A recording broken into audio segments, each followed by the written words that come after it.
Hey guys, welcome back to another Lore Olympus discussion. I am Dazzling Kate, and I do have a game playing in the background to make it a little more interesting and to just get my mind off things. But unfortunately, in this video, we're going to be talking about what's with the fertility goddess shit in Lore Olympus.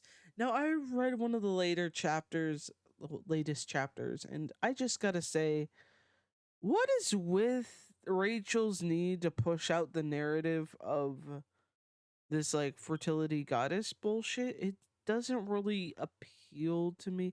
Now, some people might be like, oh, it will explain Persephone's extra superpowers and bullshit, blah, blah, blah. I don't want to know why, and clearly there's been some reworkings that need to be done. Now, let's talk about exactly where the fertility goddesses start and where it's going. So let's just start with Gaia, and then there's Rhea and Metis, and now Persephone. Now, Metis doesn't really fit in there, considering she's the goddess of. Like, sorry, okay. Metis is the goddess of like thoughts. Like, I don't really get. Well, she's the goddess of wisdom, prudence, and deep thought. So it doesn't really make much sense for someone like that to be the goddess, like a fertility goddess. Where did that come from, please? Where did this come from? Now, I can understand Gaia and Rhea and Persephone. Gaia is the earth, and so creation and that kind of thing. Do you guys get what I mean? Like, it makes sense, at least a little bit, of making the earth, and then there would be the other elements of, well, being one of the first goddesses, so it doesn't really it makes sense there. But yeah, now we're gonna talk about Rhea, who is birth giver of all the gods, and she is heavily, like, not heavily, but like, she is associated with being a fertility goddess due to giving birth to the, you know, gods and having surviving that, blah blah blah. And just, like, she's kind of the flow of things, so that kind of makes sense. I don't know, I'm not too sure exactly, but it makes sense if she is a fertility goddess due to being heavily associated with the giving birth to the main gods and goddesses we hear about the most. So it kind of makes sense. And Persephone makes sense considering she is the goddess of harvest. Well, I don't harvest that, because she is the goddess of springtime, growth, flowers, and vegetation. So it makes sense for her too. But I just don't understand why, when it comes to other elements of other gods, well, goddesses in this case, we'll also talk about the other things that I am questionable about. So there is Aphrodite, who's the goddess of beauty, love, pleasure, sexuality, and procreation. So wouldn't she count as a fertility goddess? Oh wait, no, she can't be a fertility goddess, because it would give Ares Ares a lot of power, blah blah blah, and plus Rachel's reason. I don't know what her reason is. Then there's Demeter, who is the goddess of harvest, agriculture, fertility, and sacred law. So how does she not count? Oh, right, because she's Demeter, and any association, it has to obviously pass on to Persephone, so it skipped her generation. I don't know. Then there's Hera, goddess of marriage, woman's fertility, childbirth. Does it make sense that someone who's supposed to be connected to women in that way, how do you not think, hey, yeah, maybe this counts as a fertility goddess? Oh wait, no, sorry. It would make sense if that's what Rachel was trying to imply in Lower Olympus for like Zeus marrying Hera because she's a fertility goddess, nothing else. That would add more drama to the flavor, but no, no, no. She can't be a fertility goddess. She's already the wife of Zeus, so she has a pass. Then there's Artemis, who literally helped her mom give birth to her brother. Right, because that doesn't really count. Okay. I mean, I'm just saying it could really work. Oh, right, yeah.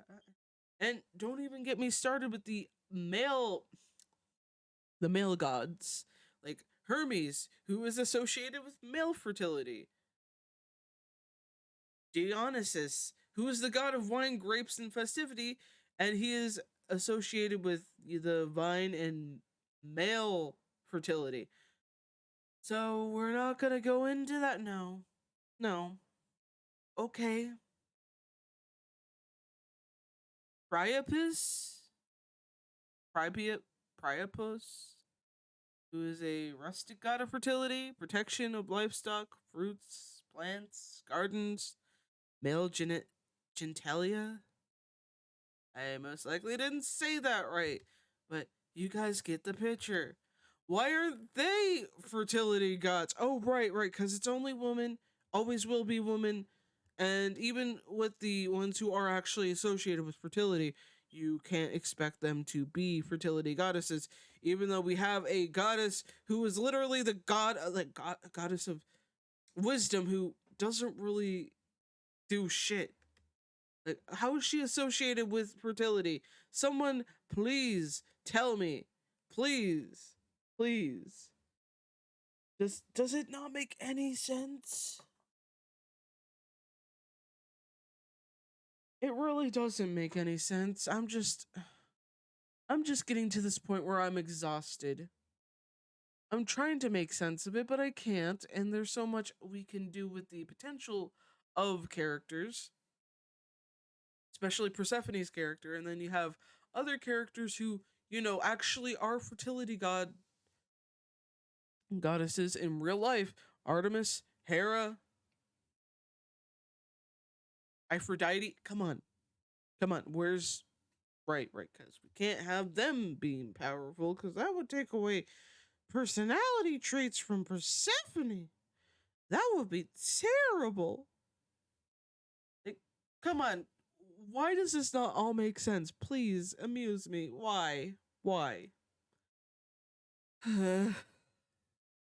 This is the kind of stuff I don't understand why Rachel continues, even though it really doesn't add anything to it doesn't add anything to the story. It doesn't really try and be accurate. It only tries to basically give something for Persephone to sit on and rule over because she's not that powerful. Why did I have to say that? She is super powerful. She has no flaws. I don't know why is what's the point of bringing the fertility bullshit back into the play? Like, at this point, Laura Olympus should already be done. I don't really understand anything anymore about the story. It's not going anywhere. It's not trying to, change something to kind of make it up for the people who have, brain cells. A lot of the people who kiss ass about the story, like super, super much to the point where they literally go after people just for disagreeing that they didn't like the way the story panned out. Those are the people I'm talking about. Those type of people who have no brain cells but have the need to basically bash your head in if you say one bad thing about Persephone just not really being that interesting of a main character. I don't know where Rachel went with this idea. It really isn't that big. There's nothing that can really be done in this case. And I've lost all my hope for a good story. I may continue reading it just to see how long it pans out, but whatever. I don't get the whole point of bringing back the fertility goddess stuff. I don't get why she thinks it's important to bring back, even though it's not really a big element in the character, like in the story. It's just like last, sorry, last minute bullshit that makes the story longer so people can buy more passes or read ahead or whatever. I don't know why she continues. Will it get any better? I doubt it. I really, really doubt it.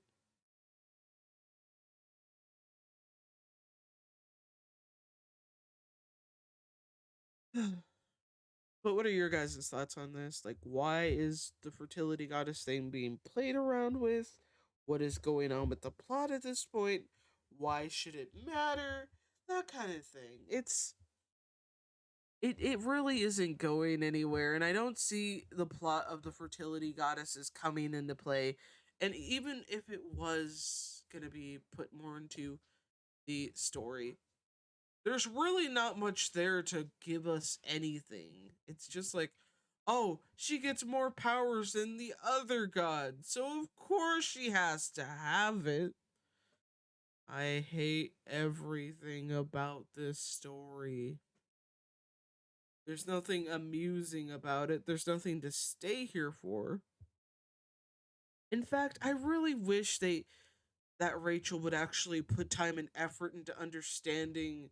Maybe, just maybe, people want to break from Persephone to characters that actually have developed. But no, she doesn't really think that's a good idea.